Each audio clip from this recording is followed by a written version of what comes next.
So welcome back to Mata Tirtha Sundar Open University, Master of Arts, Political Science. I am your faculty, Panthor Devarma, Assistant Professor, and this is my contact. You can contact me if you have any doubt and queries. So this is our paper, Politics in India. Politics, how things are happening, how people are involved in politics. Okay, there is another paper which is called Political System. In that, we basically discuss the political structure and political institution and all these things. But here is the real politics, how people are involved, how the government is involved in the politics. So we are going to discuss again block 1, unit 1, 2, 3, 4, 5. So this photo you can check how politics is run. A minister will be there. He will talk about the policy. He will talk about the manifesto. Voting will be there. Policy will be formed, new rules will be formed. So that's how politics run. So here the study of political parties will be there. Modern Indian state and its challenges will be there. Study of Indian political culture, social character of Indian state, and system of study of framework for analysis. Just a minute.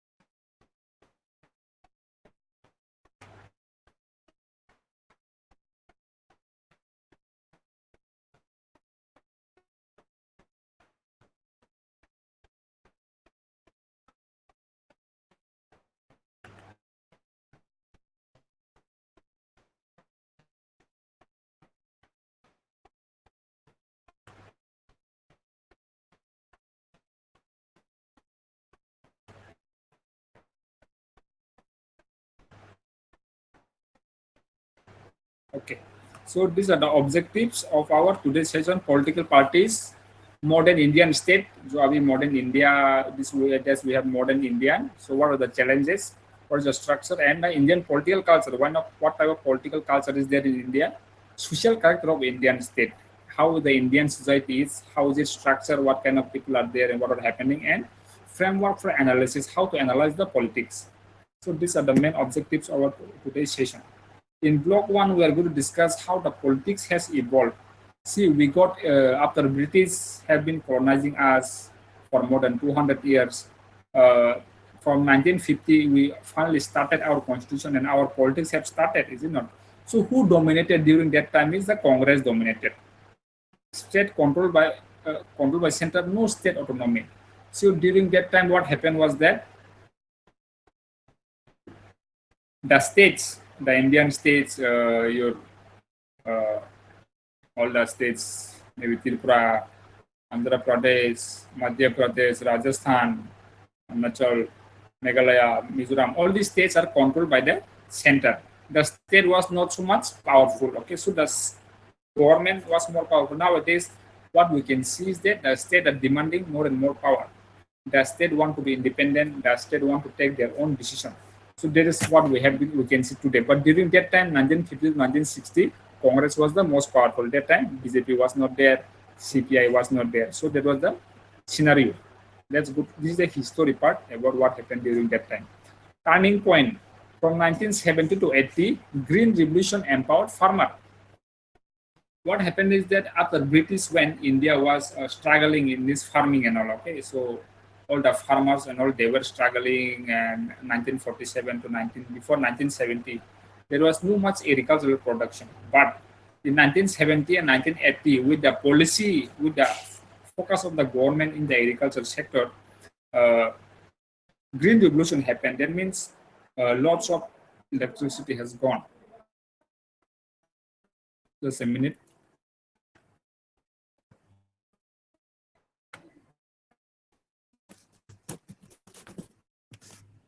You can still see my screen, right? Screen तो देख रहे हैं ना आपको? हाँ sir. तो हाँ, current तो चला गया है, तो ऐसे ही करना पड़ेगा। स्क्रीन पूरा ही क्लियर है सर। हाँ, स्क्रीन क्लियर है। वो मेरा वीडियो चला गया। ओके, तो 1970s and 80s, agriculture, it has developed, okay? So before that, agriculture was not doing so well and farmers were suffering. So what happened after Green Revolution in 1970 and 80, farmers become powerful because a person become powerful when they have resource, money, and all this development. So after Green Revolution 1970, farmer became powerful because Green Revolution happened, lots of agricultural production has happened, and in 1967, Congress lost power in the state. So see, when people got power, they have decided to take their own decision and they have decided to defeat Congress in 1967. Regional leaders came. So the regional leaders in the different region of the country, different corners of the country, because our main center is generally considered as Delhi is not main center of India. But regional, maybe in the northeast, maybe in the southern part, maybe in the western part of India or northern part, small in the corner region of the India, leaders are coming up, okay? So states have demanded autonomy. We don't want to be under control, is it not? So who want to be, nobody likes to be under somebody's control. Everybody want to be free. So during 1970s and 80s, Green Revolution happened, lots of agricultural production happened, and Congress have lost. In the Block 1, Unit 1, we have development of state system. Is it not? So in the modern era, 1990s to present, what are happening in the Indian politics? Let's see. Multi-party competition is, there are lots of parties in India, like CPI, Congress, okay, BJP, Aam Aadmi Party. So these are the multi-party combination happening now. That is how we are going to discuss the political reality of today's world. Regional parties gain power. Okay, regional parties are there. They are also like many regional parties are there. So they are also having the power.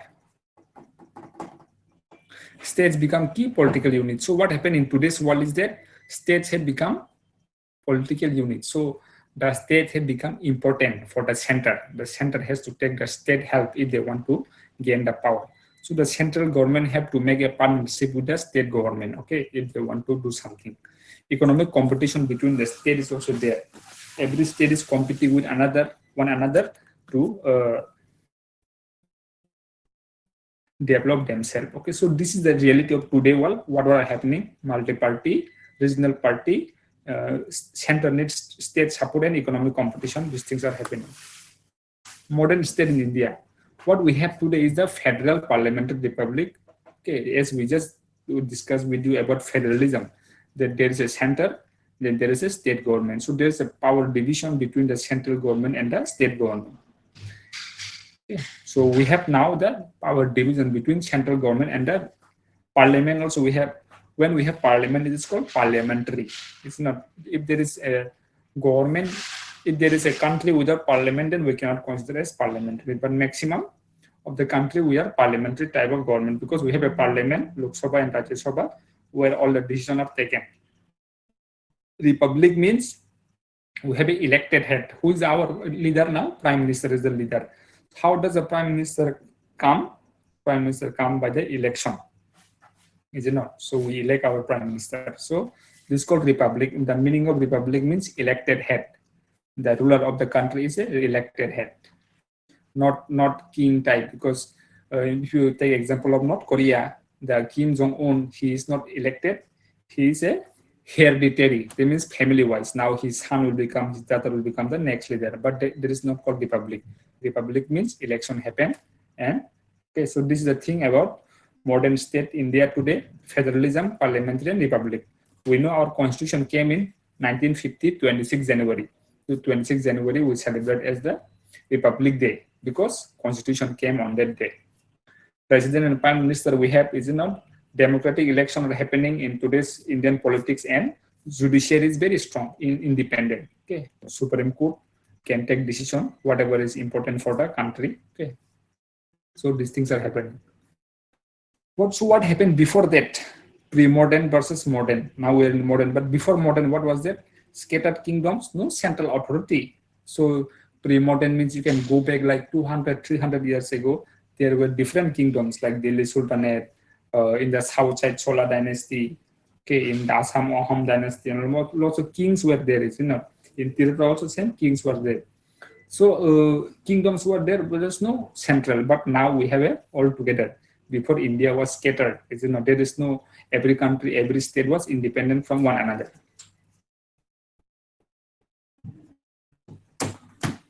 In modern, what we have, unified nation state with centralized power and democratic institutions. So today, what we have is that unified nation state. Okay, in political science, we call country as a nation state. No need to call country in political science. We can call it nation state. So now we have nation state, centralized power and democratic institution. Okay, our power is central. Our central government is the more powerful, and we have democracy and all these things. So these are the things about pre-modern versus modern. Modern states in India, how many? 28 states, 8 union territories, federal system is there, power distribution between central government and the state government.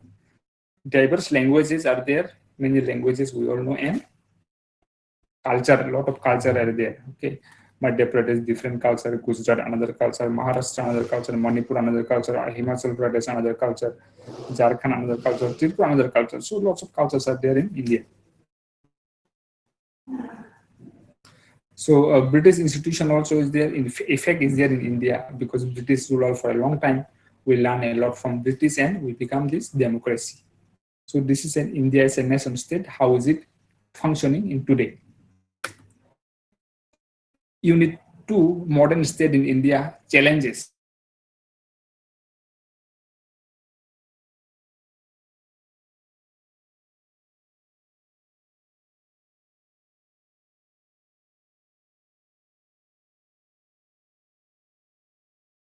Is very huge, and economic growth is there. Yes, economically we are growing, but poverty is still a problem. Okay, poverty is still there, and free election and constitutional protection of minorities. So what are the challenges? What are the problems we need to solve right now? Is that election should be free and fair. We should make sure that election should not be any mischief in the election. Election should be free and fair, and constitutional protection of minorities. So another important factor we should keep in mind is that in modern today's world, we should protect the minorities in the country. So these are the challenges. Poverty is there. You can see in the photo, poor people are still there. They are still unable to develop themselves due to some issue. So government's duty is to check on this, okay, to solve this problem. Unit 3, political culture.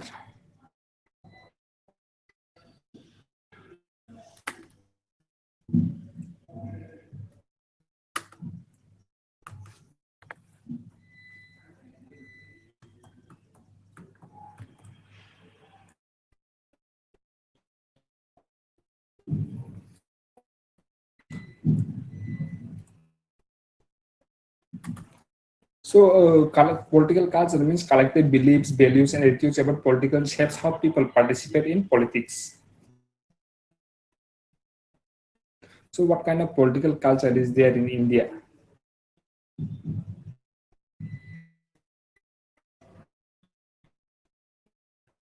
Okay, culture means something, belief, which we believe. Okay, you have your own culture, I have my own culture. They also, lots of people, they have their own culture and values and attitude.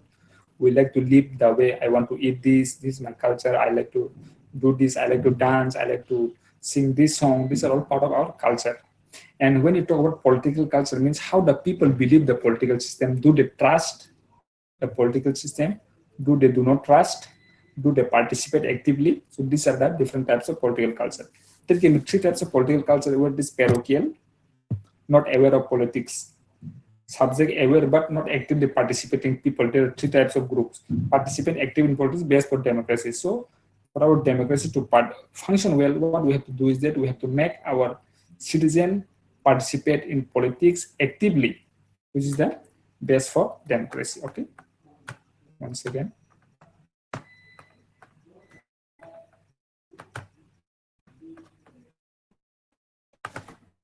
So we come to know that there are 3 types of political culture: parochial,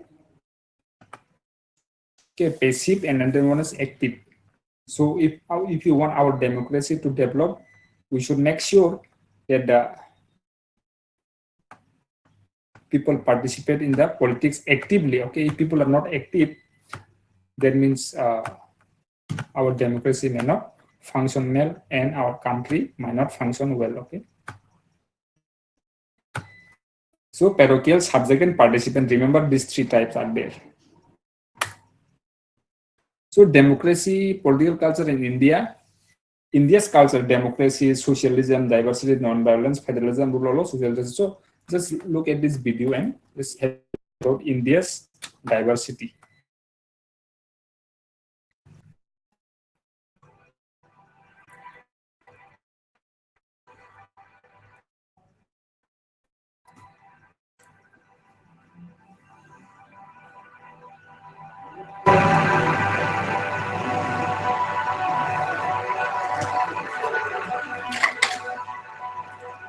यस्य गंगा महाभागा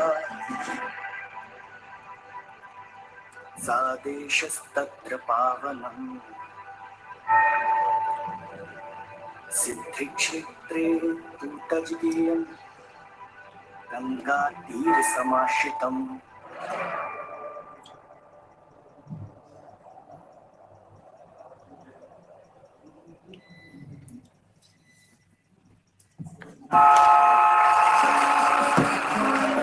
India is incredible. India, full of colors, different approaches, country of contrast, country of contradictions, country of organized chaos, country of spirituality.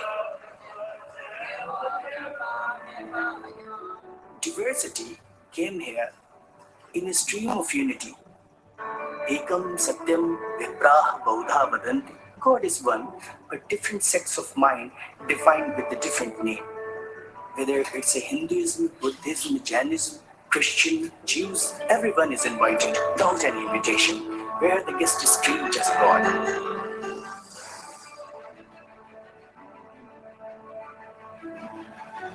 Varanasyam Paramisthanam na bhutam na bhavishyati. So this is the precious moment. God has given us a chance to see this beautiful world. Bana Rahe Banaras. It's always enchanting. It's always fulfilling. So it is why that country is known as Incredible India.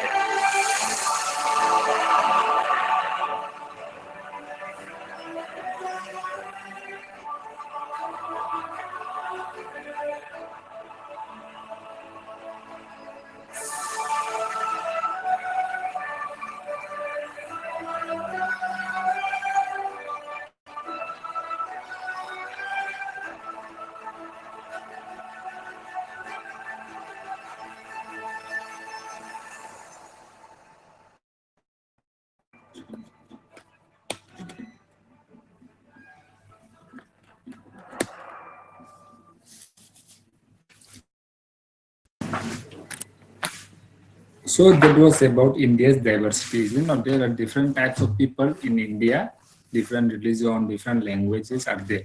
So if we talk about India's political culture, what are their democracy? Democracy means ruled by the people. When people elect their own leader through election, it is called democracy. We have that secularism. That means there is no national religion. Okay, everybody is independent. Everybody can follow their own religion. Nobody will force you to follow this religion or not to follow this religion, and you are free to follow your own religion. It is called secularism.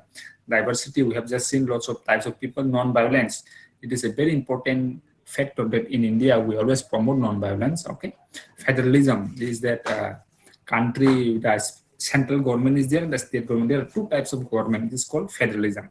Rule of law, most important thing. A country cannot run without rules and regulation. So we have rule of law. Where do we get the rule of law? From the constitution. Okay. Social justice in our society, we should make sure that everybody get what they deserve. Justice means to be given what they deserve.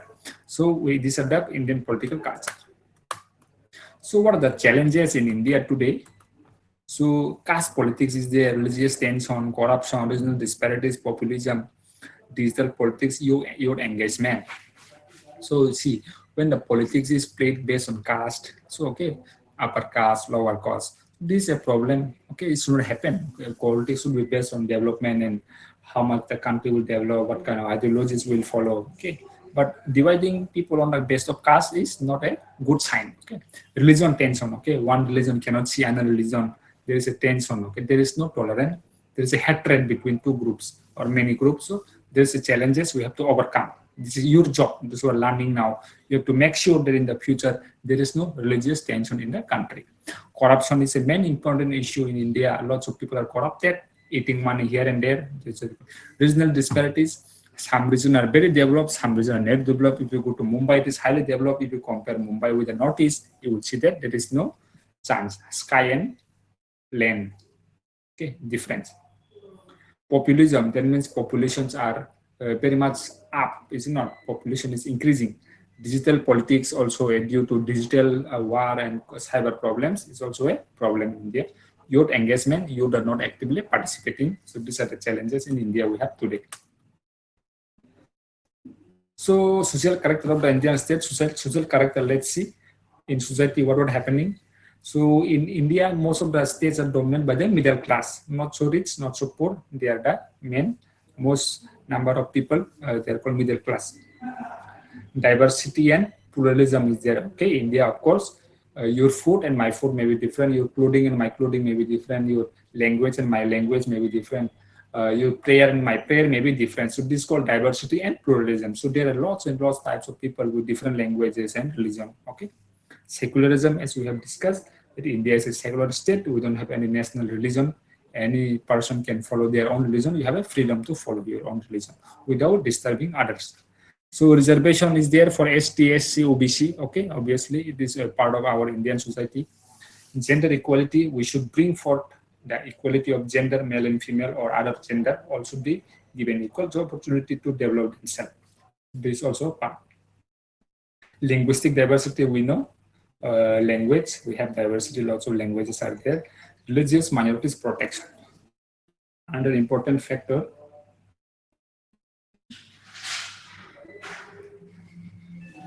Another important factor is that those who are the religious minorities, they may face a problem and we should accordingly address their problems. So these are the things what are happening in India: middle class, diversity, pluralism, secularism, reservation, gender equality, linguistic diversity, and religious minorities. So these are what happening in India right now. You should remember all these things. So key element, caste system impact is there. Obviously, there is the upper caste may see lower caste as downgrade. The lower caste may not like the upper caste, the middle class. So this caste system is still there. People are not able to, live a meaningful and peaceful because caste system has affected the society.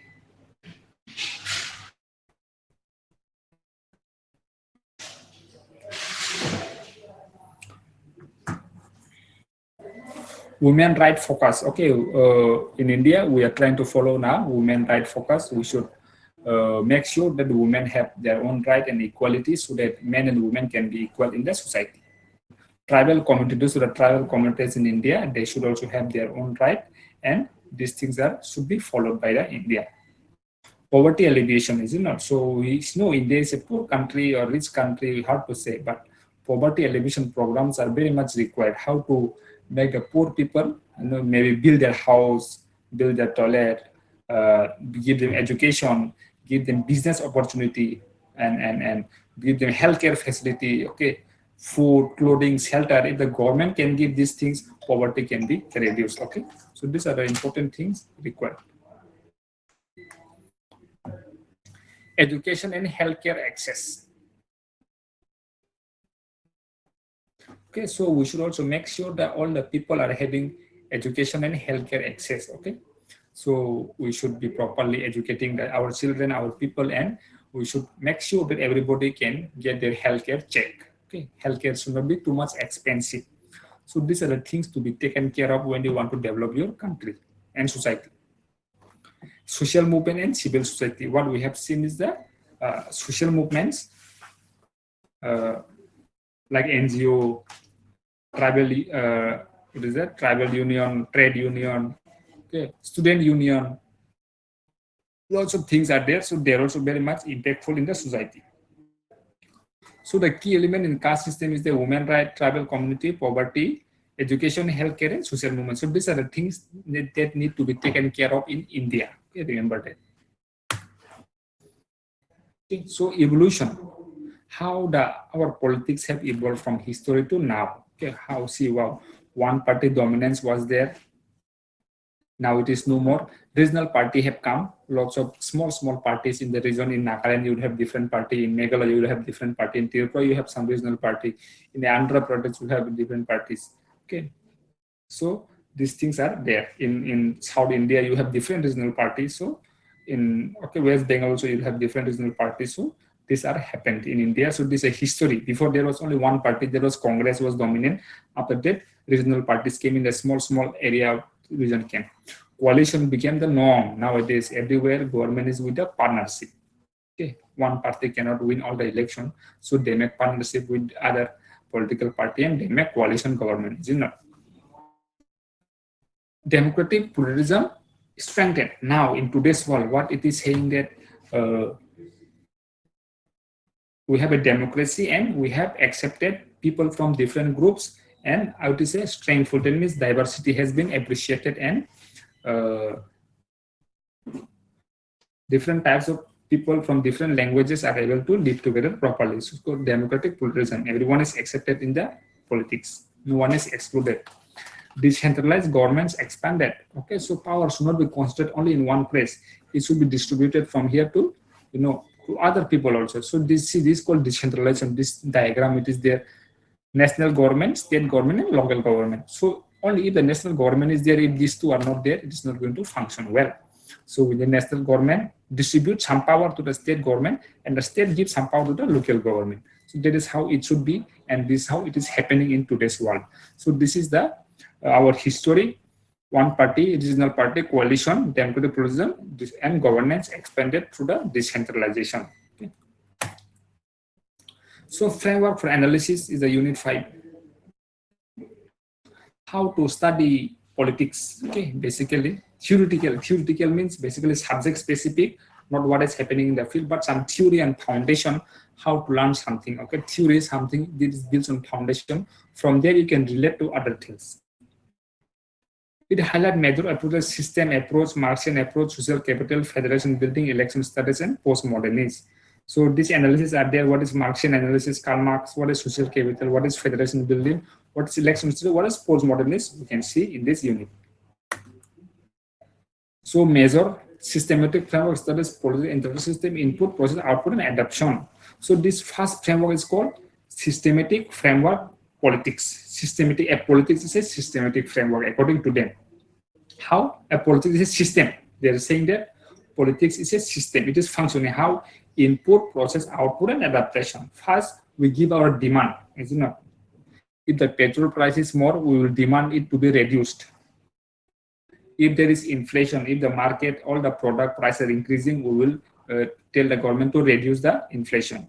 It will be inputting, and the government will take the demand. Is it not? And they will bring the output.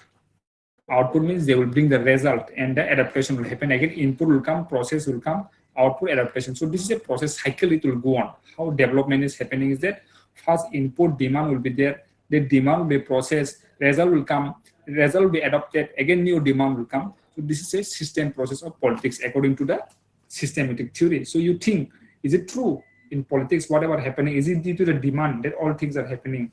Okay, so you think that systematic framework studies. Remember that. What is systematic framework? Systematic framework means political activity is a system where first input is given, then input is processed, then that process become output, then really last and adopted, and again it started with new input, new process, new output, new adaptation. So it keeps on happening again and again. So this is a whole system. Okay, like when you are driving a bike or a car, you on the bike, you accelerate, it goes on, you change the gear, you reduce the gear. So this is a system, it goes on running again and again. Next is Marxian and New Marxism approach about politics. How do they explain politics?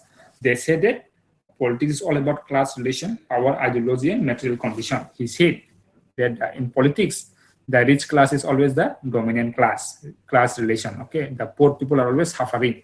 those who are big industries, those who are big rich people in the country, they control the politics according to them.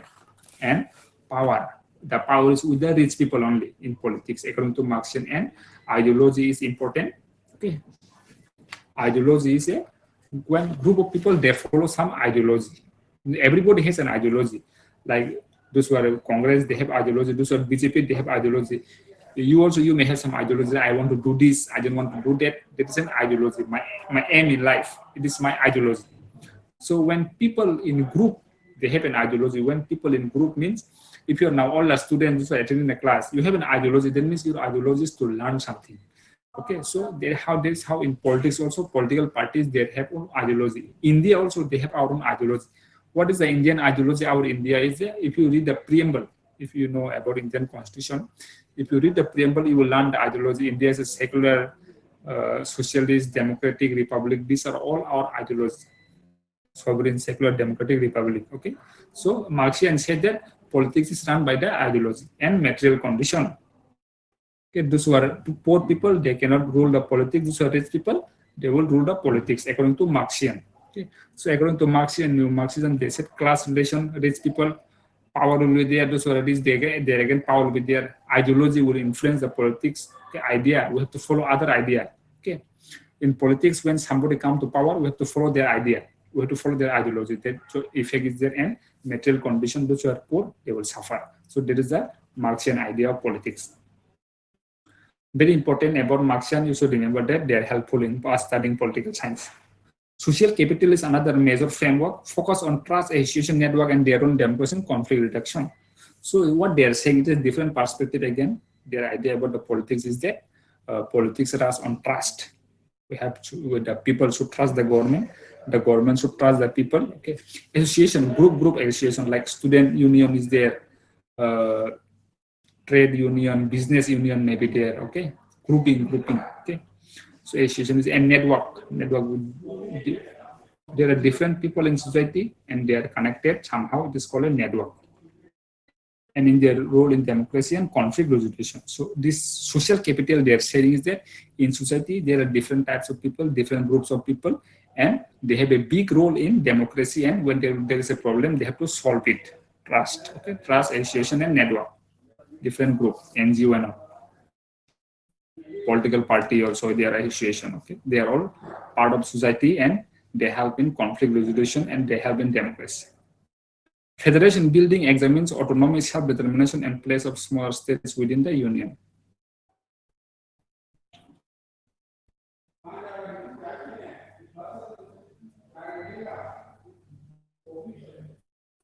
So federation, another system is that federation, through the pursuit of federation, building examines autonomy, self-determination, the place of smaller within the state. So federation means distribution of power, is it not? The states are given some power to take your own decision. We all know central government is the more powerful. We know the prime minister is the more powerful, but we have chief minister also. Chief ministers are given some power, not all the power, not more powerful than the prime minister. So that is what federation means. Federation helps the state to be autonomy, to take some decision, not all decision, to be self-determination, to be, to be confident about themselves, to do welfare for their own self, and how the smaller states are going to behave in India. So this is all helpful within the federation. That means central government and state government, this system, the two types of government will be there. It is helpful in giving power to the state. Self-determination means to reflect themselves and to understand themselves, work for themselves, and it also helpful the smaller state also it helps. So federation system is also helpful. So these are the four types of framework, how to study politics. First is system, input-output process, Marxian, class relation, rich and poor. Third, trust Asian network to solve problem. And fourth is a federation. So use and relevance. So how can we use this framework? Is that framework gives structure to Indian state politics and help compare region, pattern, movement, and industry. So if you use all this framework, you can analyze and think that how politics are happening. Okay, you can compare how one region with another. We can compare the parties. We can compare and study the movements like Andolan Bachao, Yamuda Bachao Andolan. Okay, Chipko movement, and if you have heard. Okay, so we can study it with this framework. So election studies is helpful because it helps in understanding voting behavior, how people are voting, to whom they are voting. Are they voting to the party? Are they voting for the ideology? Are they voting for the person or the leader? Which type people are voting for? This thing we learn. Electoral outcome, how election outcomes are come, and while postmodernist analysis stresses identity discourse and fragmented politics. So postmodernists also there. Their work is to identity, to discuss identity, what is real, what is true. Discourse means to discuss and debate, and fragmented politics, small politics, what are happening in small region, that will be discussed by the postmodernist group of people. So very important to remember, postmodernism, identity, discourse, and fragmented will be studied by the postmodernists. Together, these approaches help explain changing pattern of power, politics, participation, and governance in India. So if you use all this framework, you can actually understand the pattern of power, conflict, participation, and governance in India. Okay. So you have to remember all this framework for understanding Indian politics. So yeah, we have come to the block 1 conclusion. So what we have seen in the unit is that state peripheral to central political units. So before the central government, what was there? Lots of small kingdom was there. Then after that, we have the central government, isn't it?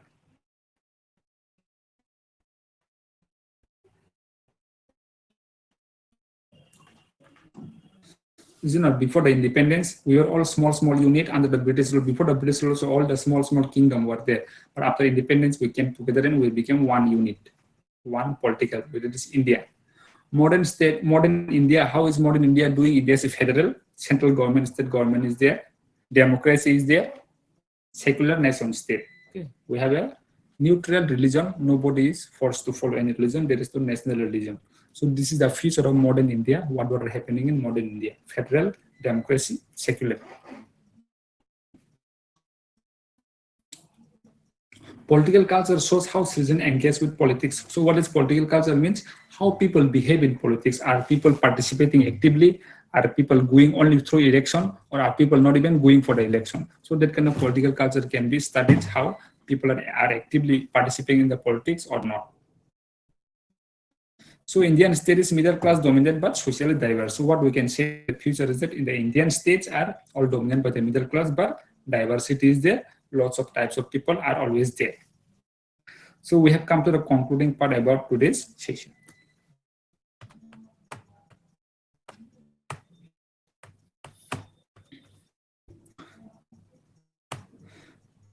Okay, so conclusion. What is green revolution? What do you mean by decentralized governance? Can anybody answer this?